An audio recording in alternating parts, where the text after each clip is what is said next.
Here we go. We good? All right. I wanted to welcome you all to our annual Issues and Ale. It's Just Politics Year in Review with our host, Zoe Clark and Rick Pluta, our co-hosts of It's Just Politics, as well as their panel guests, Emily Lawler, the politics editor at the Detroit Free Press, and Michigan Public's own Colin Jackson, who is a Capitol reporter for the team. Thank you all for being here to spend your evening with us. But first, we wanted to do a couple of quick housekeeping announcements for you all. First, we want to thank Zingerman's Gray Line for hosting this event. Major thank you to them and allowing us to use this beautiful historic venue here in Ann Arbor. As well, we want to let you guys know about some other Michigan Public events coming up. In the new year, we'll have an evening with Sam Sanders. It'll be our first 2026 virtual speaker series. It will be on Thursday, January 22nd, and more information for that will be at michiganpublic.org/events. Additionally, if you guys are interested in traveling, our Michigan Public Travelers Program has trips all throughout the year. You guys are the first to hear. As you guys may be aware, we had trips. Yeah. We have trips scheduled currently to go to Italy with the lovely Zoe back here, as well as a trip to Japan with Wendy, our executive director, back there. These sold out super quickly, but due to popular demand, we will be opening an extra trip for both of those. So we'll have another departure if you guys are interested. Keep an eye out for that. We will be rolling those out shortly here. And then we wanted to just give you all a quick thank you. As I'm sure all of you know, federal funding for public media in Michigan Public has been cut, and the CPB officially closed here in October. But we just finished up our year-end fund drive, which was a huge success. We wanted to thank all of you guys here who are supporting us by being here and supporting our events, and just for being supporters of us. We appreciate all that you guys do. And thank you all, truly from the bottom of our hearts. We have felt our supporters more than ever lately, so thank you all. And without further ado, here is Issues and Ale. Thank you, guys. Thank you, Frankie. Thank you so much. Hi, everyone. It's so nice to see everybody on this very snowy night. I will tell you, I got a message from Suzanne, who, along with Frankie, puts all of this together very early this morning, saying, have you seen the weather? What do you think? Should we still do this? And I was like, we are Michiganders. We are hardy. We have gotten through this year in politics, so we can get through a lot more together. There are snowplows downtown. There are snowplows. So it's so nice to see so many smiling faces here. We know there's also a number of folks who are joining virtually as well. And I am going to try to manage technology. Bob Scahn and Marshall Verbsky, who both have worked with me in technology, are laughing at this. But I have an iPad here for folks who are at home and want to put in your questions and comments, and we will try to bring those into the conversation as well. So as Frankie said, we are so lucky to have Emily Lawler here. She is the politics editor at the Detroit Free Press. One more round of applause to Thank you. And Colin Jackson, who made his way, there's no cops in the room, right? Made his way from Lansing while you were listening to Matt Hall's press conference. Hands-free, of course. Of course, we have hands-free laws here in Michigan. Oh, hands-free laws here in Michigan. We talked about this. He was hands-free. Hands-free. So you are going to bring us the latest from that press conference, because that is how devoted you are to this group of folks listening and driving here. And we do know that Matt Hall press conferences can go so long that you can get from Lansing to Ann Arbor. You know, there was double speed involved. I'm not gonna lie. So thank you to the both, and then there's Rick Pluta over here. Okay. So this is Thanks, the year. fans. This is the year in review, where we are going to again review, whether we want to or not, all of the things that have happened in Michigan politics this last year. So and this last 12 hours. And this last 12 hours. Emily, I feel like whenever you and I are on a panel, people ask us this, and I hate it, but now I'm doing it. If there is one headline of 2025 in Michigan politics, what is that headline? Okay, I think in headlines, so maybe something like budget gets done, that's about it. This is why we love Emily, and this is why we don't take drinks when Emily's about to answer. Anymore. Anymore. Colin Jackson, your headline from 2025. Nobody still has to do anything. That works too. This was Colin's quote of last year, is that if there's one thing that we've learned about Lansing is nobody can make anyone do anything. Right. Not even a court of claims judge, which we will get into as well. Emily, why was that your headline? What happened with the budget, and why was it just such a spectacular mess? Yeah, so marker of Michigan political progress, I think, is that sometimes you have a year that's so active, like, now I'm getting the interference. Sometimes you have a year that's so active, like the first year of our last section, actually, where we had that Democratic trifecta pushing through just like massive amounts of huge, big deal legislation, things like right to work, pension tax, just like things that Democrats have been talking about for a decade that they finally got to do, right? Because they had that trifecta of power. And you have other years where you're asking around and you're saying, hey, what got done this year? What was the highlights? And people say the budget. You are constitutionally mandated to pass a budget. So this is not like an optional funsie that you can get over the finish line. And in fact, it did take a lot of work this year and took a lot of oxygen out of the atmosphere legislatively, I think. So obviously we saw sort of a rush to a deadline, past a deadline, an extension, a final passage, and today something Colin's going to tell you about because he went to the press conference. So that was the sort of hurry up and wait, and maybe there is a government shutdown, maybe there isn't. But all of this starts at the beginning of the year with this so-called 9 bills controversy that we will get into. But it really has created this consistent bad blood between the Republican-controlled House and the Democratic-controlled Senate. Again, we are back to divided government. And Colin, just today there was sort of just another mic drop vis-a-vis House Republicans just kind of screwing over Democrats. What happened? Yeah, so I guess to understand this, this goes back to the trifecta that Emily was talking about last legislative session, when Democrats had complete control over Lansing. And one of the things you can do when you have one-party control over Lansing is pass priorities without necessarily taking into account a lot of input from the minority party. If you have the votes, you have the votes. And so Democrats got through a lot of priorities that they did through the fiscal year 25 budget, the one that just ended in October. And within that, there was a lot of things that Republicans had labeled pork or waste, fraud, and abuse. And I'm going to read this because admittedly, I haven't been following this very long. And so this was one of the sheets that was given out during a House Appropriations Committee today, that over work projects. And just to read verbatim the definition that the House... These are things that have suddenly been cut from the budget. Exactly. And so work projects themselves are some budget appropriations that are appropriated maybe 1 year for something that's going to span multiple fiscal years. And so according to this, under the law, either the House or Senate Appropriations Committee may disapprove newly requested work project accounts which do not have previous statutory authorization within 30 calendar days, et cetera. And so that deadline was coming up for either the House or Senate Appropriations Committee. Things was coming up, I believe, on Friday the 14th, or is that Monday? Days are all the same. We don't really know because this doesn't happen. Yeah, so basically what happened today then, so you have this Appropriations Committee, the House Appropriations Committee gavels in the morning, and then they immediately go at ease, they go through the whole day, go through the whole House session, and then right around like 4 o'clock-ish, they gavel back in, this packet gets passed out among members, and essentially it's a list of work projects that are slated for cancellation. And so this was put up for a vote immediately as soon as everyone got settled in. They passed it summarily. Republicans voted in favor, Democrats voted against it. But yeah, there's a lot of things, and without getting too deeply into it, when you see around $100 million or so of community enhancement grants, these were some earmarks that Republicans have long talked about and long criticized as pork, waste, fraud, and abuse, et cetera, that was passed in the 2025 budget. Just some overall department cuts, you see $137 million cut from labor and economic opportunity.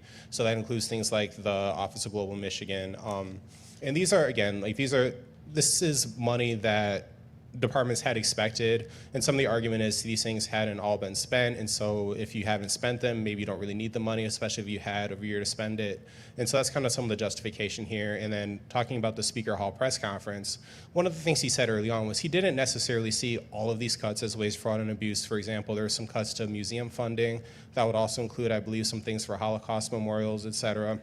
And he was saying that for some of those things where, because there was just one big line item, the idea was basically just to axe it all, and then for some of those things can get added back in a supplemental appropriation bill when you close the books on the last fiscal year. So I know that was a lot of talking, but that's the best way I can explain it. It was something that seems kind of wonky, but it's going to have a real impact when you have around $600 million or so of things that were thought to be spent no longer being spent and just going back to the general fund or state coffers. So, just a follow-up question on that. And what does this mean vis-a-vis the authority that Matt Hall is exerting over this situation and people who maybe want to get some of these appropriations back? Yeah, so this was another thing. House Republicans have exerted a lot of control over this budget process, controlling the timeline, the flow, a little bit of it. One of the things they talked about was Matt Hall loves to say he calls it the Hall Ethics and Accountability and Transparency Plan. One of the focuses of that is having lawmakers publicly request earmark spending items or anything that they're directing in the budget ahead of time. And there was this whole fight over legislation that passed recently. So now anything that needs to get, that any earmark that lawmakers want to put into the budget, they need to publicly claim. There needs to be a hearing. There needs to be like a 45-day waiting period, and then they can vote on it. And so this is something where if any of these items want to get backed in or put back in the budget, it's going to have to go through that hearing process in both this House Appropriations Chamber Committee and the Senate Appropriations Committee, which is still controlled by Democrats. But also it's going to need to be voted on by the full House and Senate. And with Speaker Hall in charge of the House, that means any of these projects are going to need to have some Republican buy-in to get included in any future spending bill. So, Emily, that is, sort of the inside Lansing, back and forth, fighting it out. Why does that matter to anyone in this room right now?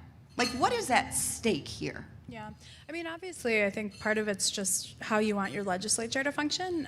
There have been parts of this year where I think Whitmer was making deals with Hall, and I was sort of wondering where Brinks was in some of those discussions.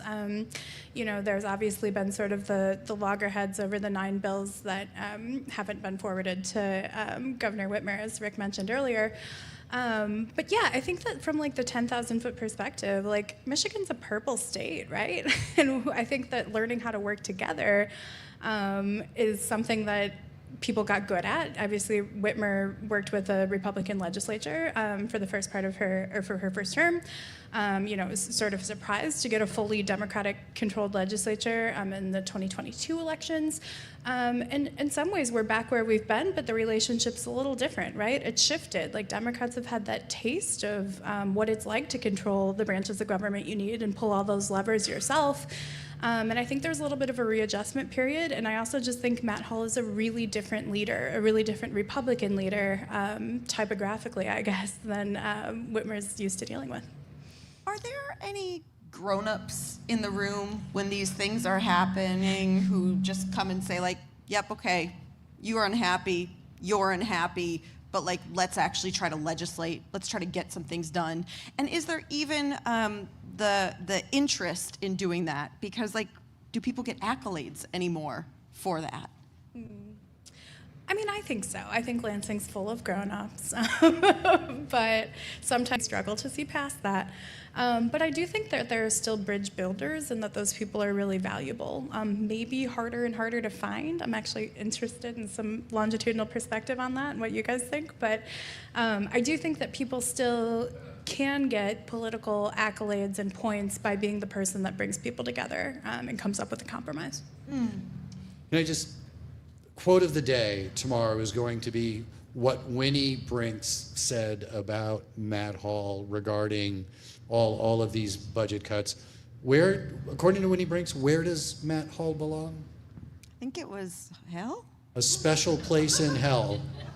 for Matt Hall over So the these cuts. relationship is really good. It's really great. Little This sounds Collins, great. go ahead. You were going to jump in. Yeah, I mean, I think to a certain extent, especially when you talk about the way the Senate has interacted with the House, I think there's a little bit of good cop, bad cop happening too, where you have Speaker Hall, getting up, doing his weekly press conferences, just kind of riffing on whatever is on his mind, some of their future policies, some of the gripes he has with some of the coverage he's received, et cetera. But nonetheless, like he talks about, how he's leading this new path in Lansing, new path forward. Meanwhile, when it comes time to actually do things, one of the early examples of bipartisanship was earlier this year in February when the state was facing this deadline regarding minimum wage and sick leave and earned time off. And that was something that without getting into the whole history of adopt and amend, the state had this deadline to pass this, or the policies were going to change in a way a lot of the industry, a lot of businesses, hospitality industry, restaurants, et cetera, were saying was going to cause absolute havoc and ruin for them. And so this was a big thing that Democrats and Republicans came together to soften the effect of some of these new policies. And, Speaker Hall, Leader Brinks, they were in the negotiations, but you also saw people like Majority Floor Leader in the Senate, Sam Singh. He was one of the people that went into these negotiations. You have House Appropriations Lead Chair Ann Bolin, who led the committee today, and you do have Democrats obviously upset with the committee today, but you also generally do hear Democrats talking well about their relationship and their ability to work with some of these subcommittee chairs in the House. And so I think it's kind of a matter of who you're dealing with and who are the problem solvers and who just gets to come in and take all the heat. Pun not intended. So let's But see. you just got 2 points from Matt Hall for those references. We have, you talked about adopt and amend. There was also a new controversial marijuana tax to fix the damn roads, $420 million worth. You have an independent candidate in one Mike Duggan running for governor, something we just really have not seen in this state and is going to just be absolutely fascinating. We have an open state Senate district that really could sort of change the balance of power next year. So many things that we are looking forward to and want to talk about, but I really want to open it up to questions. So that was what we call a forward promote, things that maybe we want to talk about, but we want to hear from you. So I think Frankie has the mic, right? So why don't you raise your hand? And the rules of the microphone. Go ahead. I know you love to do the rules of the Well, microphone. no, it's just really important. Because this is the one set of rules that Rick Pluta believes are important and follows. I don't have to. I have my own mic. It's Frankie's mic. She owns it. She gets to hold it. You don't. So she will come over. She will hold the mic for you politely and gracefully, and you will answer your question. And then Frankie will, again, gracefully take her microphone back. And why don't you, before you ask your question, say your name and maybe where you're from if you'd like. Oh, okay. Second row in the cute sweater that maybe I'll borrow when I go through your closet. That's my mom. Hi, Zoe. Hi, Mom. I'd really love to hear the panel talk about this latest news with Gretchen Whitmer becoming part of the Democratic governor's blah, blah, blah, and what this might mean for her future political blah, blah, blah. Okay. So, yes. And did you happen to listen to It's Just Politics today, Mom? Not yet, she says. Well, no worries, because in 18 and a half minutes, that question can be answered, or we can also talk about it today. So let's fill in They're not mutually exclusive. Let's fill in the blah, blah, blahs, which is that one, Governor Gretchen Whitmer, who of course is term limited. She is in her final term. She cannot run again for governor of Michigan. She can certainly run again for other things, which many of you probably are wondering, right? What is up with this governor? Is she going to run for president? Is she not? Does she even know? The answer, no. But over the past weekend, she was unanimously selected by her fellow Democratic governors to be the vice chair of the Democratic Governors Association. Rick, you were part of the conversation today that we had with Emily's colleague, Nancy Kaffer, the editorial page editor at the Detroit Free Press, and Zach Stanton, formerly with Politico, now with MS Now, and we dug all into Governor Gretchen Whitmer's future. What did we find out, Rick? Boy, what didn't we? Well, first of all, that this is a fine platform for maybe someone who has national aspirations. Two, that it would be a natural progression for her to be in line to be the next chair of the National Democratic Governors Association, because when that opening occurs, she will no longer be a governor. But the reason that she probably has this, certainly a big part of it, is she is nationally known. She is an incredible spokesperson for the things that she campaigns for, and she is remarkably, incredibly good at fundraising. And I think, Emily, one of the points of analysis that I thought was so interesting and that I really was, why would she, even if she plans not to run, why ever would she say she wasn't going to?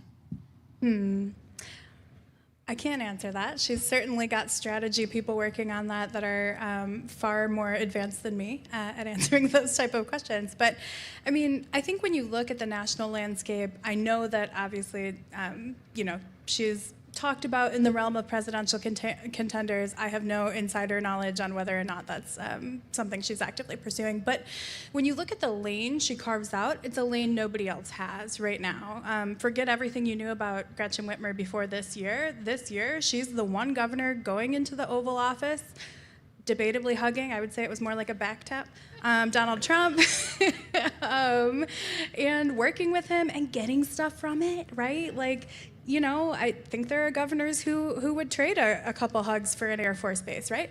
I'm not saying she did that, but I do think that, getting like the Selfridge investment, certainly Michigan hasn't been targeted for some of like the National Guard action that other states are seeing, other big cities are seeing.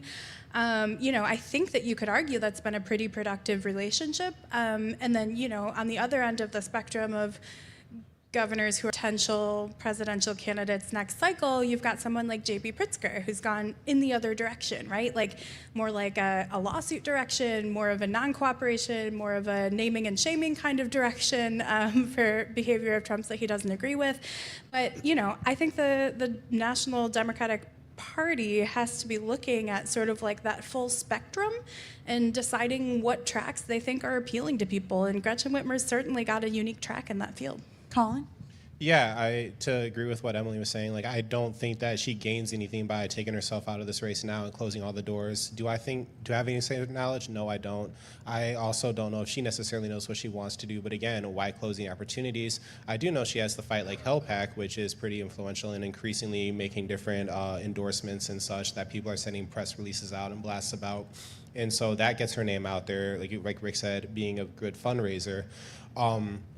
Yeah, I think that she has been kind of picking this lane. She's done a good job so far keeping the heat off of Michigan compared to some other Democratic-led states like California, Illinois, even some non-Democratic-led states, just Democratic-led cities and red states, New Orleans, for example, or Memphis.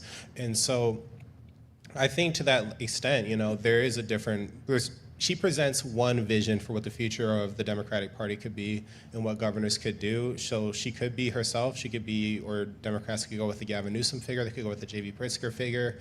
I think that remains to be seen. But I think, to what everyone said so far, I think it's, they're keeping their options open.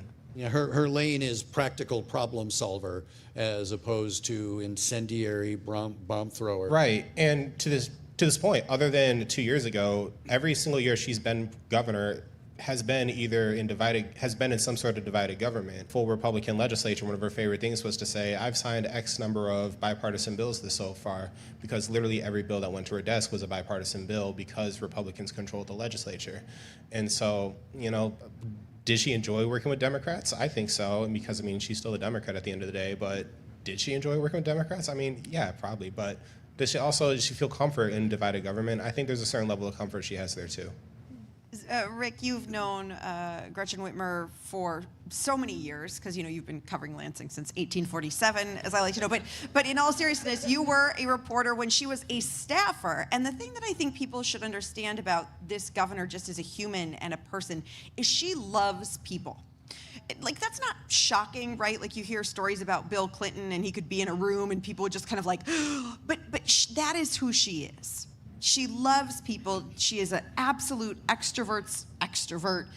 She gets energy from that. And I think it's something interesting to watch, that whether or not it's going to be national office or the head of some organization, it's important to her to be part of the narrative, whether or not that narrative is the president of the United States. Is that fair analysis? Oh, I mean, all of that is very yes. fair. And there's no way that whether it's as a candidate or a surrogate or something else, that she's not going to be involved, and that she's not going to be a draw. I mean, remember, this is someone who, has been, caricatured on Saturday Night Live, and not in a really demeaning way. And so she's got sort of that star power no matter what. Now, how long will it last? Who knows? But it's there, and it's not going away anytime soon. And let's not forget that, right now we're just looking at the top of the ticket, president, vice president. But once, we're into that election, then everybody starts, stacking the cabinet and who might go where, and, maybe an ambassadorship or something. And so there's a lot of discussions to be had on that. Okay. Frankie, next question. Oh, yeah, sorry. Yeah, right. The rules. Okay, If- we trust Molly, but we'll If still Governor stick to the rules. Whitmer said she were interested in running for president, would that compromise her relationship with the current president? Oh. Yup. I mean, it's such a good question, and we, again, not like it's just politics is about Gretchen Whitmer. We just, earlier this spring, I think a lot of folks were wondering, what is this relationship? What is going on with Gretchen Whitmer and Donald Trump? And basically our headline was, it's complicated. She, I think, has been willing to call out this president in certain aspects, but to Emily's point, like Selfridge, millions and millions and millions of dollars and jobs coming to Michigan. Of course, this president, though, will not be able to run for a third term. I'm going to repeat, this president, because of the Constitution, will not be able to run for a third term. So her throwing in her hat, does that change the relationship? I certainly don't see a world in which Governor Gretchen Whitmer would announce for president, though, before she is no longer governor, right? Like she would wait. Yeah, and also that, Gretchen Whitmer, we've sort of got two Whitmers in the same way that, we're like, we never know what to expect from Donald Trump. You don't always really know what to expect from Gretchen Whitmer. She just does it with a lot more subtlety and finesse, because there's fight like hell Gretchen Whitmer, and then there's work with anyone Gretchen Whitmer. And she sort of gets to pick and choose which of those personas she's going to pull out of the closet and use. And Yeah. Colin? No, just to that point, I don't think she gains anything from announcing her ambitions before she's out of office. I don't think any of the other major Democrats that are on the magazine covers and whatnot or front pages are also being naked with their ambitions either. You may see what people want, you can see it in their eyes or whatnot. But yeah, there's nothing you can really gain from announcing this early in the race. Or at least, this early in the race. And again, I think part of that, to what you said, the two Gretchen Whitmers, the fight like hell versus the work with anyone, I think part of that too is, how do Democrats feel about that? How do Democrats, the Democratic Party base, I think this is a party very much so searching for its soul and searching for what it wants from the future of the party. And even for some of the people who have been figured to Trump still show up at the Oval Office, like a young New York City mayor. But nonetheless, I think that not announcing at least keeps some of that microscope off of her as well while she's still in office and trying to work with whatever administration is there. yeah, and I'll credit Zach Stanton with this observation. I think it was Zach who said that people can sort of project upon Gretchen Whitmer, whatever it is they think they want to see. Okay, let's go to the next question. Oh, a bunch of hands. Yay. And I'm also going to check online. So go ahead. Yeah. So my name is Deborah, and I want to talk about immigration. I'm very struck by the fact that there is very regular immigration enforcement going on in the state. It's been going on daily, for example, in this county since July, which is when the detention center opened up in Baldwin, Michigan. Yeah. Nothing from elected officials about this. I don't hear about, for example, elected officials going to visit Baldwin. So that's, why is nobody talking about this here? I'm happy to jump in first, and then or Colin? I mean, first, I'm going to push back a little bit on the premise. I think people are talking about it. I think maybe not to the extent that folks would want, but I can certainly tell you that just on Morning Edition today, right? So I think one of the things is the fact is when you do national polling, right now, national polls actually show that Donald Trump is not underwater vis-a-vis his immigration policy. And he is on other things. And he is on other things. He is on affordability. Now, I will give that pollster your number. No, I mean, look, it is easy when you are surrounded by folks whose beliefs about political issues to feel like everyone must agree with you. And the fact is, again, and this is polling, and polling can show us many different things. But one of the things that we know is Donald Trump, like I said, in his immigration policies, people do not disapprove of in vast majorities. Now, you do see folks like Rashida Tlaib coming out. You do see folks like Abdul al-Sayed coming out and standing very firm.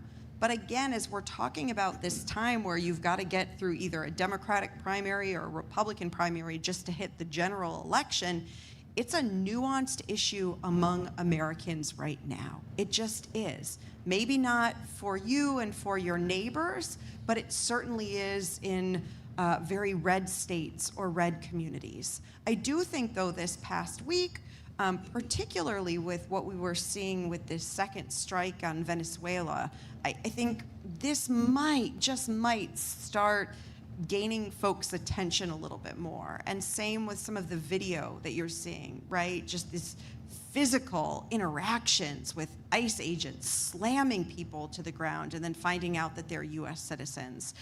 You can deeply believe that that is not who Americans are. And I think the more and more actual ability to see what's happening changes the dynamic. But I am going to push back on that people aren't talking about it. Again, maybe not to the extent that you would like it to be, though. And I think also, Emily, that it seems like up until recently that Republicans have kind of been running the board. And now we're seeing a lot more widespread dissent coming up on things like immigration, and that maybe Democrats are choosing their battles. Yeah, I mean, there could be some of that. I also think that people's views are just constantly evolving. Like, I think on immigration specifically, you're getting a new piece of information at least once a week about what's happening. So, I think that people deserve, like, the right to think about that, the right to change their minds. Maybe that poll won't look the same a year from now as it does today. But yeah, I mean, certainly it's a big issue for a lot of people. It's striking a lot of fear into people, and really not just our, maybe more Latino communities. Free Press did we interviewed 100 people for Trump's first 100 days, and one of them that's, I know, it's a lot of people, whoever laughed. But yeah, well, listen, you can be our 101st if you want. But no, one of the interviews that stuck out to me was a Native American gentleman who said, like, he and his friends are scared of, possibly being the target of enforcements just because they might have some physical similarities to more Latino populations. So, I mean, I think it is top of mind for a lot of people. And, like Zoe said, that could shift to be something we focus more on as a society, too. I know I kind of take a different standpoint. I do think that this is something that people could be talking about more and could be saying more about, because to your point, this is something that is actively affecting a lot of neighborhoods and communities. I think that, I think regardless of where you are, if you go outside and you've been consistently leaving your house, at some point or another, you've seen an ICE arrest, or you've seen somebody, or you know somebody, who knows somebody that's been taken by ICE, For example, on my own street, I live in Detroit. I live over by the DIA. I was showing my friend the museum. She was visiting from out of town. We were walking back to my apartment, and I saw two state police troopers, and I was like 2 different state police cars, and I was wondering, okay, what's going on there? And then I saw the big white van with the green stripe from Immigration and Customs Enforcement, and they had 2 gentlemen in handcuffs. You know, this is something that happens. But I do think for the elected leaders, I think that there's a certain level of, you got to pick your battles, and I do think that, for example, we've seen this with the Hmong American population, when a lot of them were being detained and sent back to different countries who they may not have ever lived, or maybe countries that previously wouldn't accept them. You saw this recently with the gentleman in the Lansing area who a lot of state lawmakers and congressional lawmakers stepped up. You in the state side, you know, you had Senator Stephanie Chang, you had State Representative Mai Song, you had State Representative Emily Devendorf, there were others involved too. I'm going to give the exhaustive list. And they were working to build, you know, a lot of support. Eventually, Governor Whitmer stepped in, issued this gentleman a pardon. That kind of took away the reasons why he was getting deported away. And then he was eventually released, I believe, last week. And then the day he was released, you know, you saw Republican Congressman Tom Barrett in the Lansing area send a press release saying he was also involved in trying to get that done, and that he was also communicating with the Trump administration to try to get some of these people out. And so I think that it's just kind of people are picking their battles, you know, and again, it's whose cases are being, it's almost like when you have, I don't want to go too deeply with this metaphor, but you almost think about like test cases and whatnot. For example, this past weekend, over the weekend, there was a gentleman who was living in Detroit who was a DACA recipient. He has an American wife, an American-born daughter. He's a construction worker, and he was taken in by ICE and now is currently in Baldwin. And his family, while he was still awaiting a citizenship application, he was waiting an answer from USCIS, I believe. And so that was something that was shared on media by, like you said, Congresswoman Rashida Tlaib and others, Detroit City Councilwoman Gabriela Santiago Romero, and some others. So you see lawmakers and politicians and policymakers stepping up, but I do think that this is something that we're only going to see more and more as you start to see more and more ICE enforcement in your neighborhoods and your communities. Yeah, beautifully put. Next question. Yeah, right over here. Hi, I'm Harvey from Ann Arbor. You mentioned earlier something about the roads, and we've been hearing about the roads since before there were roads.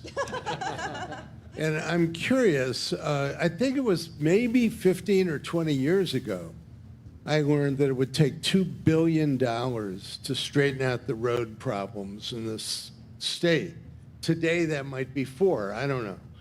But I'm curious, we don't have road beds like they do in sensible countries that are 4 feet deep and they're going to last.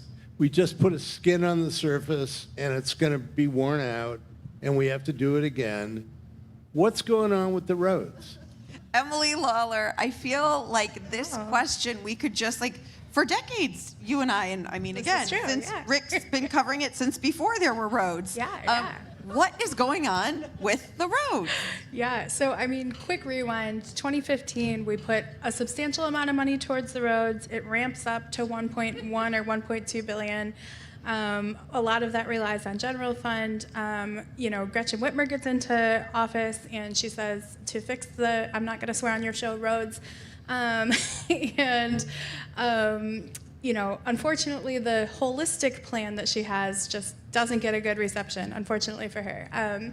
And so instead, she goes to this thing that she can do by herself, which is invest $3 billion, bond for it, and invest it in basically M-roads, if you're driving not your local roads, but the state roads that aren't federal roads. So big but not federal is the universe you're thinking of.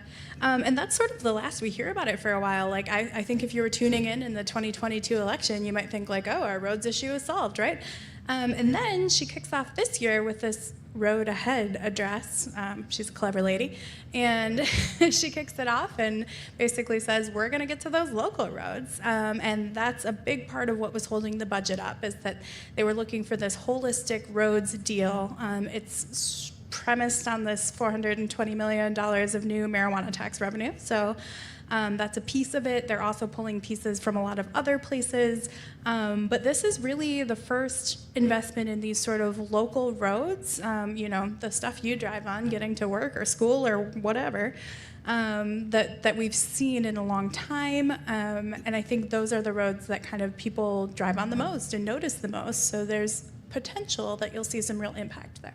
It's also one of those things. I mean, don't forget, John Engler had Fixing Michigan 1 and 2. Jennifer Granholm had her own roads program.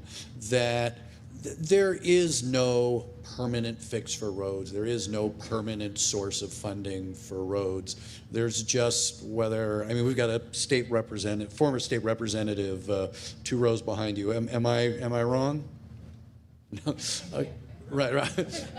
That it's just like schools. It's going to keep coming up, especially in a state like Michigan, where we've got dramatic shifts in weather that affects what happens with pavement.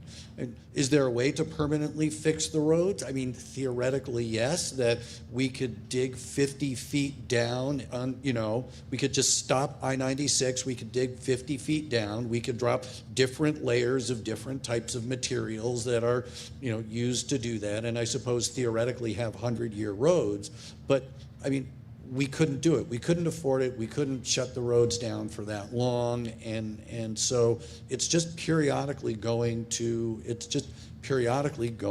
come up because it's one of the things that government is responsible for, and it's a constant challenge. And then the pure politics of it too is why it became part of the budget, is because Republican Matt Hall understands politics and understands that this governor now since 2018 ran on fixing the damn roads. And she needed to be able at the end of her term to say, I fixed the damn roads, right? Every article, every retrospective next year, had this not happened, would have been the governor who ran on fixing the damn roads could not do this.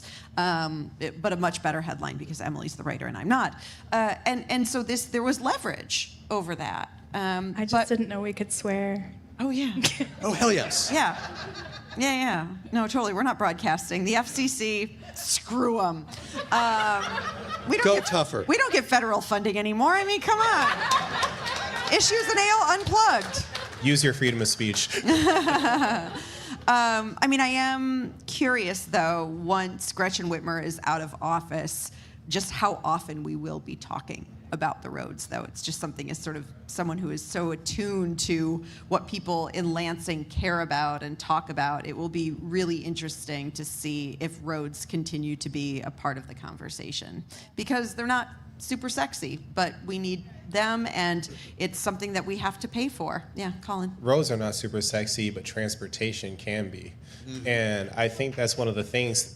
So true. Thank you Colin was so happy about I was the waiting applause. on my entrance because I don't know a lot about roads, but no. So during one of the events, I was talking with State Representative Jason Morgan, who represents the Ann Arbor area, and he was talking about one thing that he was excited about in this is the $600 million fund, or not $600 million, I believe it's $600,000 fund. I might have the number wrong. Anyways, a certain number. A certain number. The beautiful thing is all the bills, the legislated and appropriated things, these are on myleg.org, so you can always find out for yourself, and I highly encourage you fact check anything any of us say anyway. But point being is there's this fund that's going to be used for different types of transportation that can be used for, funding feasibility studies for maybe fixed rail transit between like Detroit, Ann Arbor, Lansing, Grand Rapids, for example, or something even more beautiful in the future. I like trains, but I'm just saying, like, whatever comes of this, that's something that could be potentially a carrot to keep this going in the future. Because you could listen to a Matt Hull press conference on mass transit and then not have to drive while you were listening. That's what I'm saying. And the press conference would basically last as long as the trip. And we should note, though, to that point, Jason Morgan, who is likely many folks in here, if you're from Ann Arbor, he's most likely your rep, is part of the first bipartisan transportation caucus, right? So earlier, when I was sort of being tongue-in-cheek, like, there's no grown-ups and no one's finding solutions. I mean, Jason and some other folks actually do believe in this idea of trying to come together, and it's folks from both the Senate and the House and Republicans and Democrats trying to find some solutions. Yeah, even Senate Minority Leader Eric Nesbitt years ago ago during the surplus, one of his big criticisms of Democrats and how they spent it was that they didn't do anything transformational with it. And it's, if you have $9 billion that you're going to spend, go big or go home. And so you have that appetite. Frankie, oh yeah, we've got a lot of hands. Okay. Gloria from Ann Arbor. Hi, Gloria.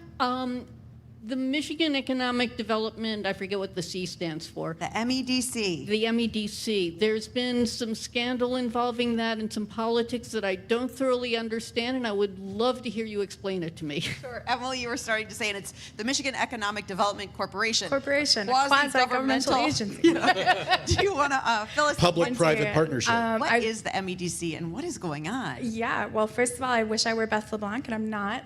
She's a reporter at the news who's been really dogging this issue. But, you know, my stand-in is that, MEDC, quasi-governmental agency, operates sort of like under the auspices of state government and does a lot of management of grants, awards, tax credits, that sort of realm of things. Obviously economic development, they're focused on pulling business into the state.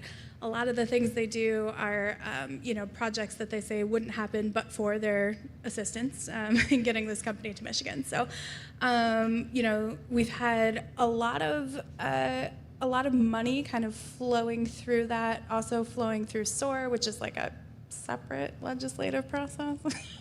So there's been a big investment in that in recent years. And, what the MEDC specifically has been dogged with, I guess, in recent history is sort of the administration of some of these grants. There was one that went to Faye Baydoun, who's a Metro Detroit businesswoman. She's a Whitmer supporter and donor. She was on the board.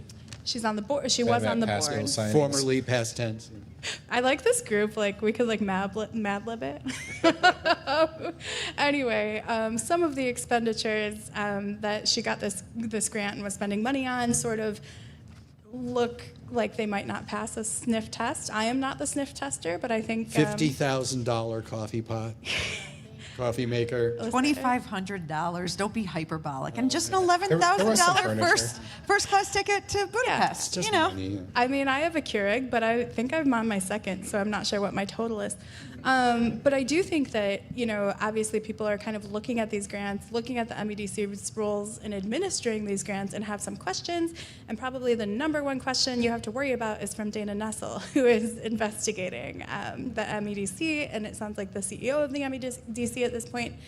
I don't think we've heard the end of that, and I'm very curious to see where it goes.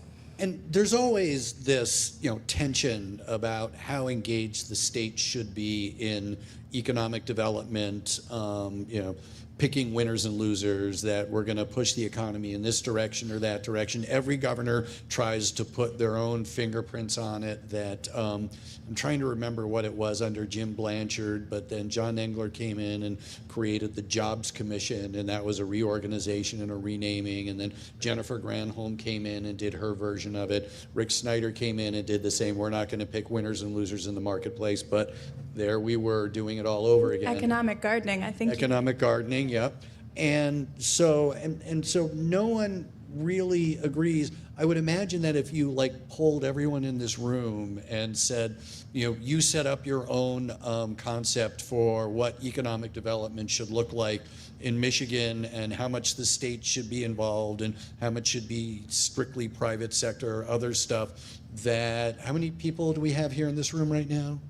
I can't make me count right now. Just this group of people. Okay, well, let's call it 75 and multiply that, really 75?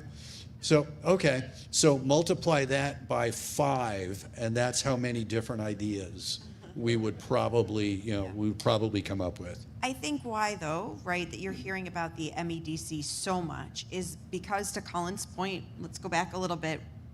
A couple of years ago, we had a budget surplus of $9 billion. And just to put that into perspective, when Emily and I first sort of started covering the Capitol, our general fund was $11 billion, our general fund. And we had a surplus a few years ago of $9 billion. It's sort of hard to describe just the amount of money that there was. And to Colin's point, instead of some large transformational like high-speed rail, right, or let's really think about this, instead there was a bit of a free-for-all. There was. And given we were during COVID, and the dollars were meant to be spent on all of these different things, but what we saw is this exponential increase in what's called earmarks. And so instead of, $100 million going to a specific department, or let's say for, K through 12 this, or free breakfast or lunch, a lawmaker could say, I'm gonna, put in a request for $35 million for this thing. And we wouldn't know which lawmaker put in the request.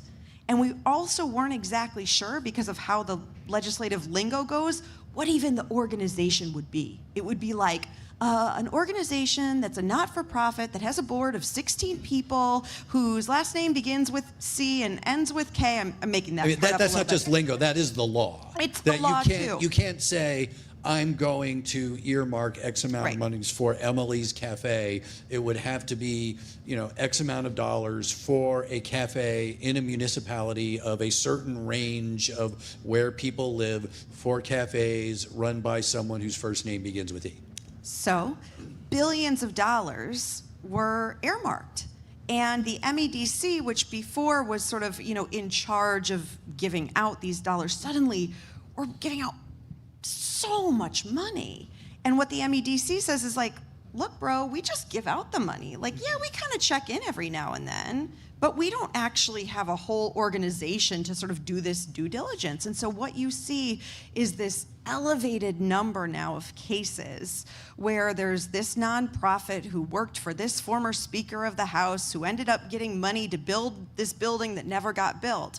And it's because of this just huge amount of money, and that's why you're hearing about it more and more. And to Emily's point, term-limited Dana Nessel has really, I think, in many respects, decided in her final years in office to go after some of this insidery Lansing corruption. And you will only hear likely more and more about these grants, and more really about taxpayer dollars being spent in really nefarious ways. Yeah, Something Colin. I just want to add to that, excuse me, something I'd like to add to that is just political capital is finite.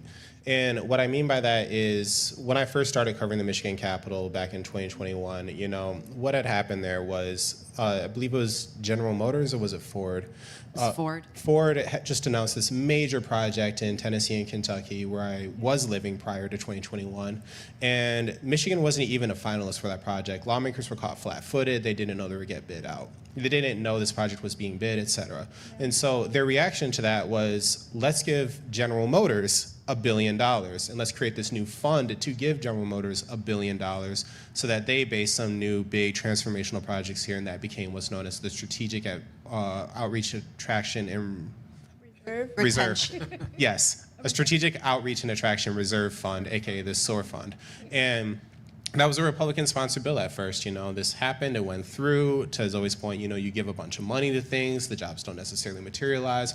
You do a bunch of big bill signings. Whenever lawmakers put more money into the SOAR fund, that's supposed to be appropriated to later things like battery plants, et cetera. Some of those battery plants are tied to foreign interests. Some of those battery plants are Michigan-born companies, and some of those battery projects are Michigan-born companies. And nonetheless, then you start to see the cultural war shifts take in. You start to see Republican sentiment turn against the earmarks. One of the big first fights when Democrats took control of the legislature last year was House Bill 4001, literally the first bill introduced in the state house of the 2023-2024 legislative term, which included a provision to permanently just automatically distribute money into the SOAR fund, which also coincidentally ran out this year, which is why you saw the big road fight happening this year. But that Democrats burnt an insane amount of political capital on getting that through, and Republicans smelled weakness there because this was something with bipartisan support and always bipartisan opposition, and that continued to be. So now these things have soured, and these big press conferences, these ribbon cuttings, these factory tours where the governor gets to put on a hard hat, et cetera, saying we're going to build the jobs of the future here, especially in divided government. A lot of that has gone by the wayside, talking about battery plants tied with ties to the Chinese Communist Party, or whatever talking points you want to use against it. This is just how things change in 4 years, and what happens when you spend your political capital on this, which you think is an investment at that time, but not all investments pay out. And it's one of the reasons, which I'm kind of surprised that we're 54 4 minutes in and no one's brought up data centers yet. Oh, that's where the hands were. right. Oh, which we will get to, but it's one of the reasons why one of the reasons why it is becoming such an issue over the past few months. I do want to ask a couple questions, though, that are online. Emily, why are so few bills, have they gotten, I'm going to change the grammar. Talk about why a few bills have gotten to the governor. Like, why so few bills have actually passed. Now, when you were on the show 6 months ago, I mean, it was something like 6 bills had passed, which was just sort of bonkers that only 6 bills There's in as more many than that months. now. There are more than that now, but why is it? Is it simply just because of divided government? I think divided government's a big piece of it, but also just sort of like, divided government has gotten big marquee things done. I think about how, Whitmer worked with Republicans to do the auto insurance overhaul. Like, that was like a big, intractable Lansing issue that had been around for decades. And they came together and did it. There hasn't been that sort of effort. I don't think that there's like a big marquee issue that they've looked to solve from both sides of the aisle that I have seen. Without a deadline. Roads got integrated into the budget. Roads. Yes. I mean, it seems like, though, that they have to have a deadline to actually sort of pass something, right, Colin? Like you brought up earlier, minimum wage, paid sick time. The reason that they came together. Sometimes the deadline's imaginary, like the budget. Or imaginary, if you believe it's imaginary. Okay, let's go back to, yes, I'm looking at Frankie with the mic. Go ahead, Frankie. Thank you. Linda, Ann Arbor, just a few blocks from here I live.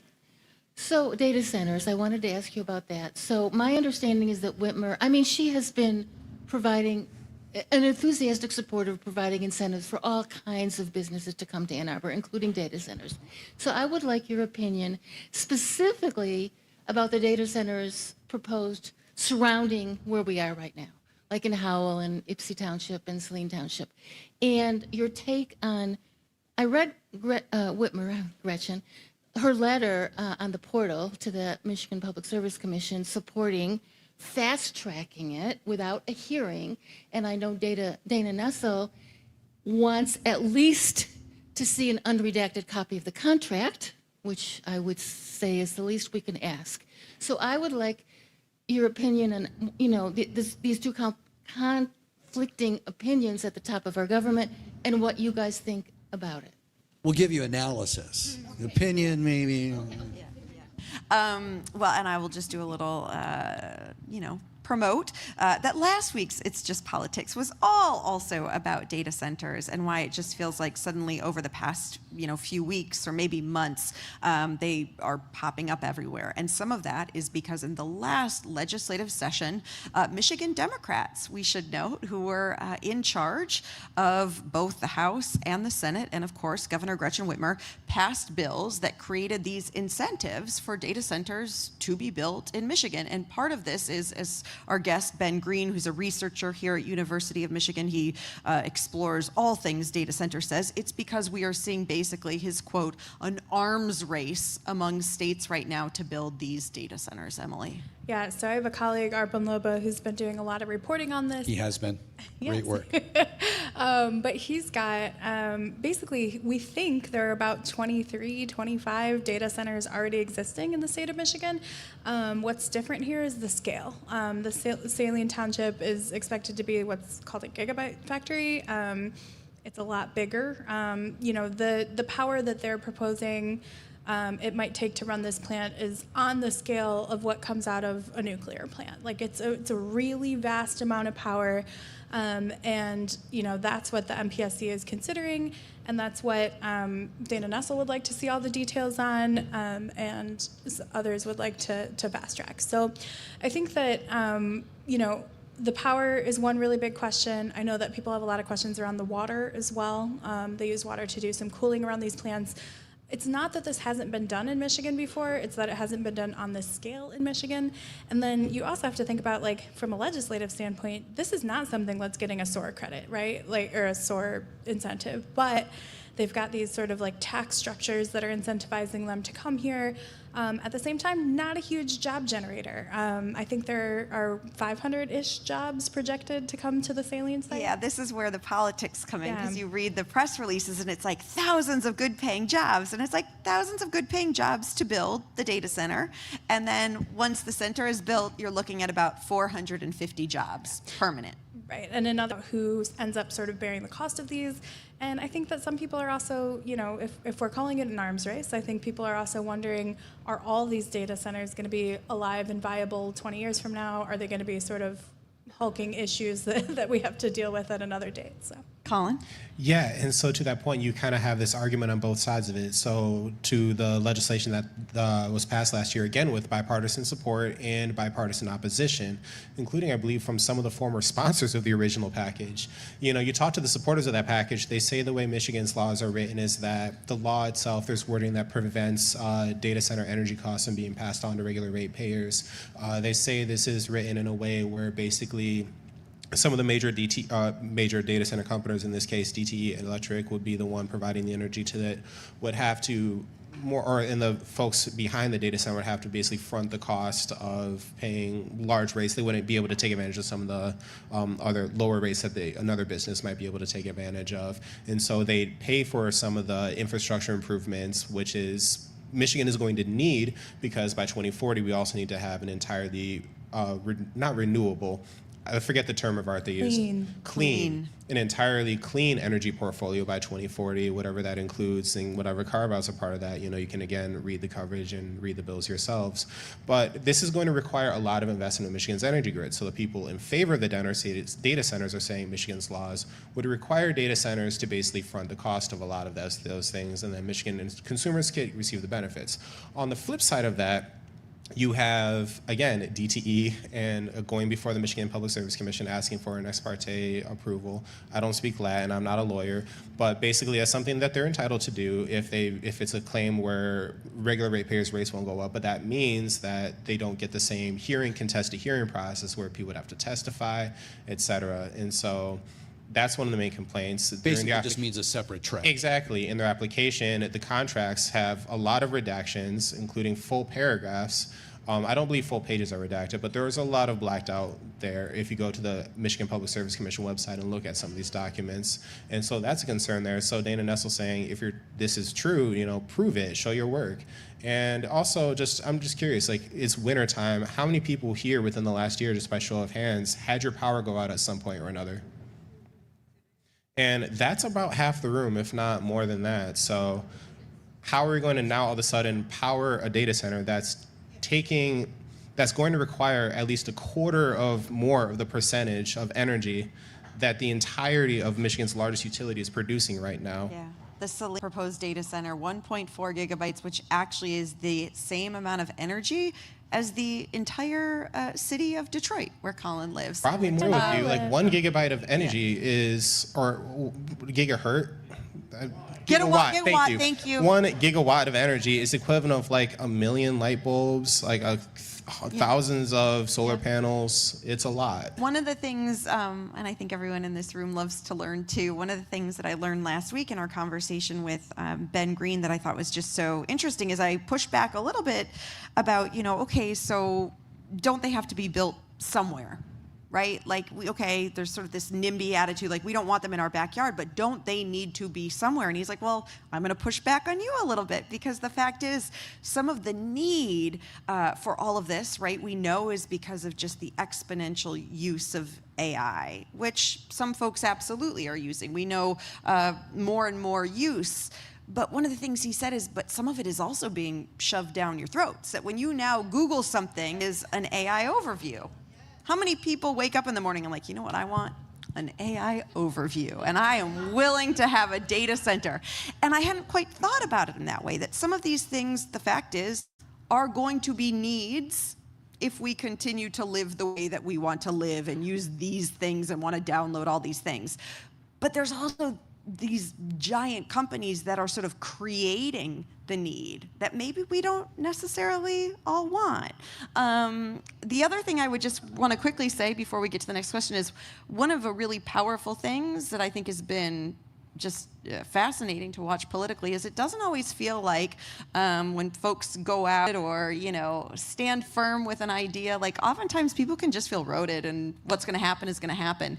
This one to me sort of feels like it's still up in the air, particularly because last week there was supposed to actually be a vote among the commission and they pushed it off. It was not on the agenda, and it shocked, I would say, most of us. We were prepared. It was supposed to be Friday at 1 o'clock. We had reporters who had not only previewed that it was coming, but also ready and waiting for whatever the vote was going to be, and it was taken off the agenda.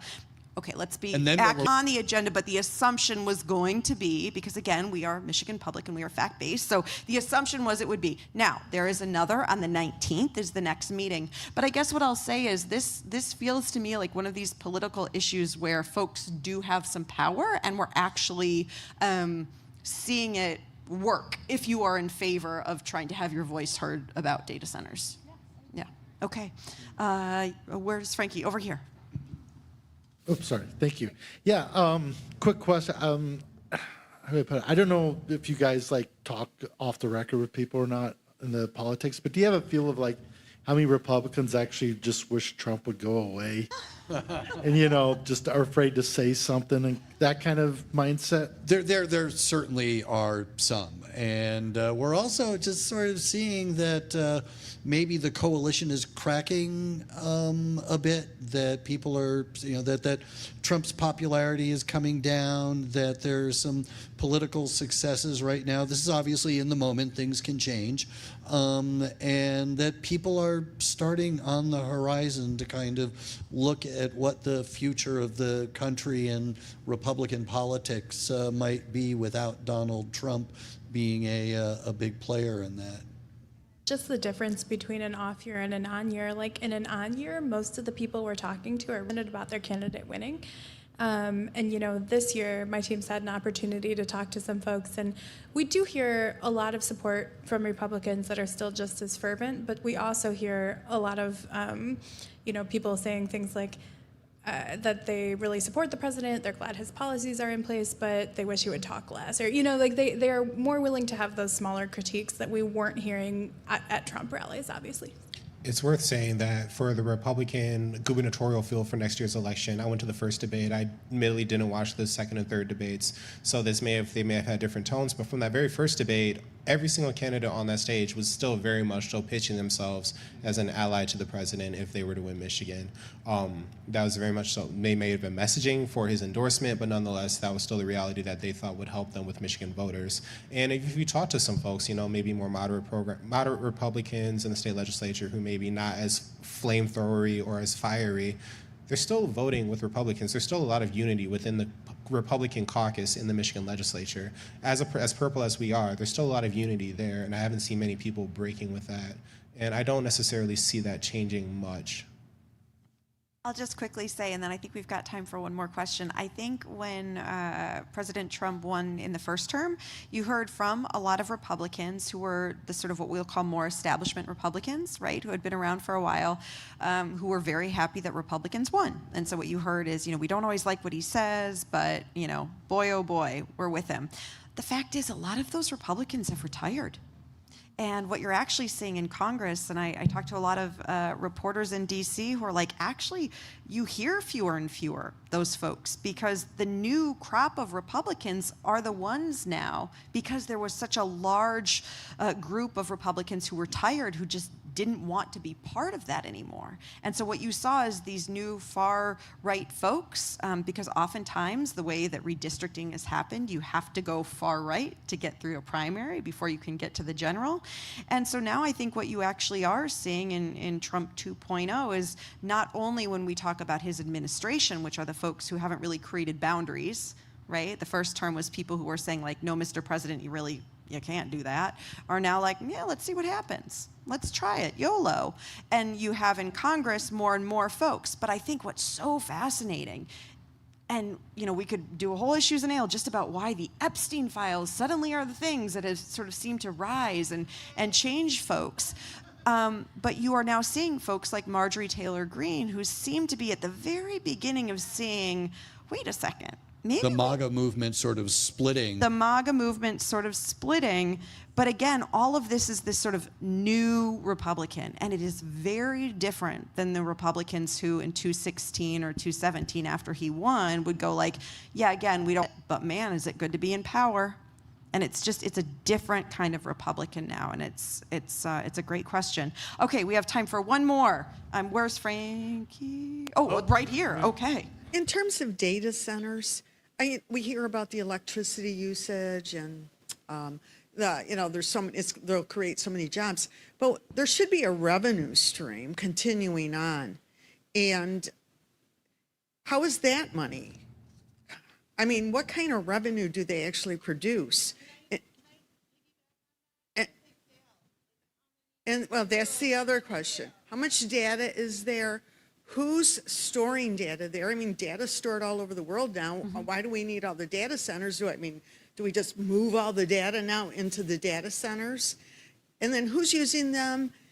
How is the revenue coming in? And how is that revenue going to be used to return into the communities, the states, the cities? So I never hear that part of it.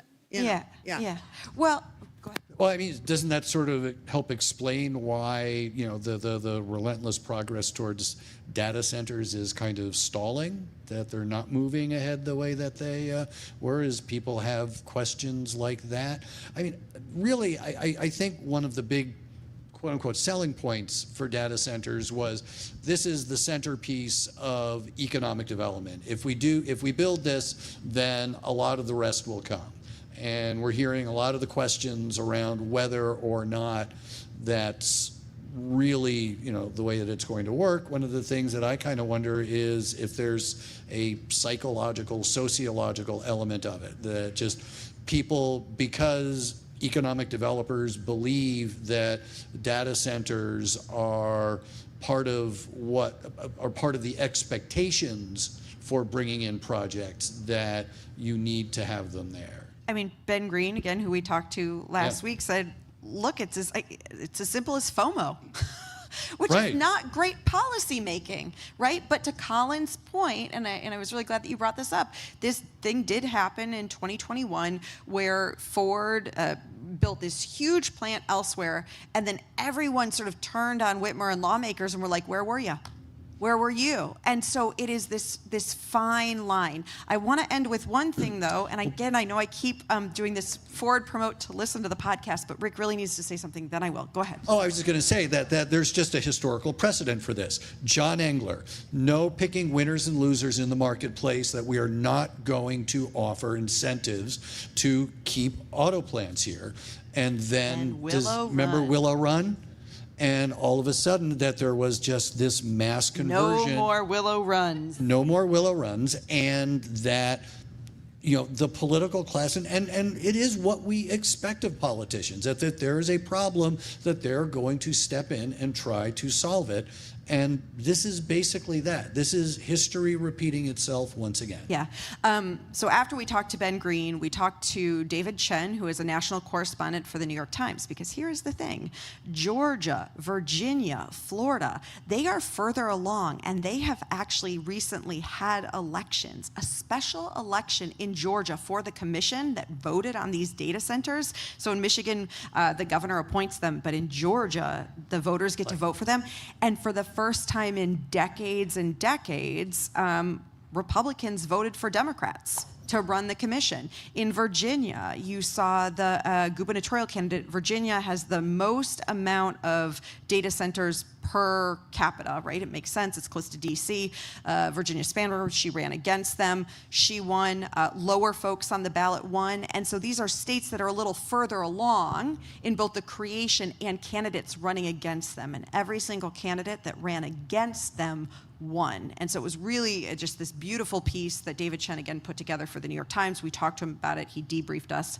And so it'll be really interesting to see, I think, for the candidates here in Michigan, whether or not what happens. I mean, Kalkaska looks like that one is not going to happen, but whether it's Howell Township, whether it's Saline Township, the University of Michigan is trying to build one, out in Ipsy, whether candidates, both Democratic or Republican, decide to make this an issue, because there are other states that have seen the electoral consequences, and we can kind of see the future from those. And that was last week's It's Just Politics. Okay, with that, I want to thank Colin Jackson and Emily Lawler, Rick Pluta, my co-host of Thank It's you, Just Zoe. Politics and in work and in life. Thank you, everyone who came out tonight. I know it was snowy. My guess is that you guys might stick around for a little bit because I know there are still a bunch more questions. Oh, and we're going to read the swag winner. Yeah, okay. Drum roll. Okay. Harvey Michaels. Michaels, Harvey? you won. Hey. I don't know what, but it's going to be amazing. I know that much. And then Congratulations. finally, before we say goodnight, I just want to remind folks that the reporting that you hear on air or online or free events like this, of course, are made possible by all of you. And I certainly am not going to say 888-258-9866 or say michiganpublic.org/donate. But Just don't. But just a reminder that everything that you hear and rely on is made possible by you, both for you and for other folks in your community who are trying to find out about data centers, who are trying to get valuable information in an era where AI and misinformation seems to just take over. So I'm really grateful to everyone who gave last week during our fund drive. And if you are able before the end of the year, particularly in light of federal funding, $500,000 cut from our budget every year for the foreseeable future, all of you really are what makes all of this possible. So thank you to you so much for tonight.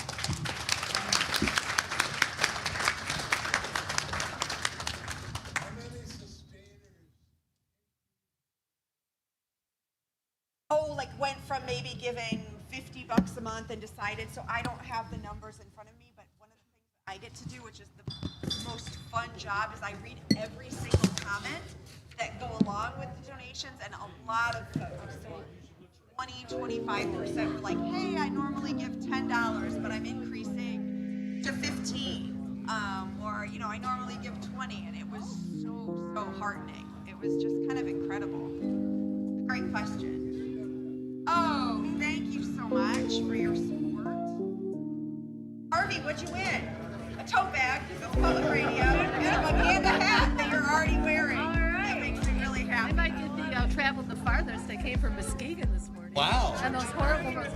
I actually came for a medical thing. Okay, Here. I was gonna say, oh my gosh. But I scheduled it so I could come to this. Oh, stop it. You're just amazing. That's awesome. Hi, how are you? Well, I missed you when you were in Memphis last time. I love it. So, although I know jobs are not the biggest argument for data centers, Now here's from a source that I don't know well enough to trust, one thing I heard was, although like a Saline Center, they're claiming 500 jobs, the plan